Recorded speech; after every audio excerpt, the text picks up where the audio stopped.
had all this, and it's this kind of segregation, and you feel like some kind of like Untermenschen. Absolutely heartbreaking.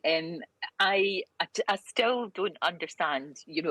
I'm trying to get over it, and we're trying to sort of all try to work this out. But this is awful. It's absolutely awful, and it's yet another layer. All this nonsense about taking back control, and it's all going to be much easier. And here we are. It's going to cost people more money to go on their holidays, and it's also. I mean, I don't know if you've been away just now, but the last time I flew to Spain, the queues were absolutely horrific. We nearly missed our plane, and everybody was going crazy. Just the queues in the passport, the passport queues to get out.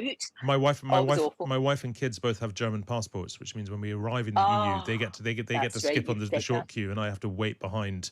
Like as the shamed Brit in the long queue. But I mean, Lorraine, this was a sort of integral part of leaving. That you can't leave the EU and expect that everything's going to be the same as it was. And a majority of people did vote for this, so maybe we just kind of need to suck it up. They didn't know. They didn't know when they voted. They were, as we know, I mean, we've gone over this many times, that people were lied to, people weren't given the facts, the people on the other side should have actually made better arguments and all the rest of it, and that's kind of going. What is encouraging is that maybe they might be able to do something about it, just to kind of get round it a little bit.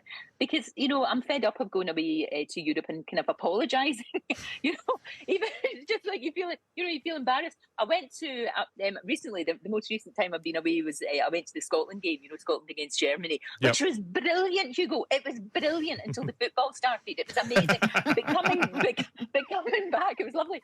Coming back, though, again, we nearly missed our flight because we had all this, and it's this kind of segregation, and you feel like some kind of like Untermenschen, that you're standing in this other queue for ages, and then you have to go up to a different place to get your passport looked at and all the rest of it, and it's just awful, and it's going backwards. So hopefully we might be able to actually do something about it, because maybe these rules aren't written in stone like we thought they were, and maybe there's a way around this. And if there's a degree of willingness, which I think there probably is on behalf of this government, I hope, to actually do something about it, because maybe these rules aren't written in stone like we thought they were, and maybe there's a way around this. And if there's a degree of willingness, which I think there probably is on behalf of this government, I hope, that we might be able to sort that out, and we might actually start getting kids back here that want to do some work, and we welcome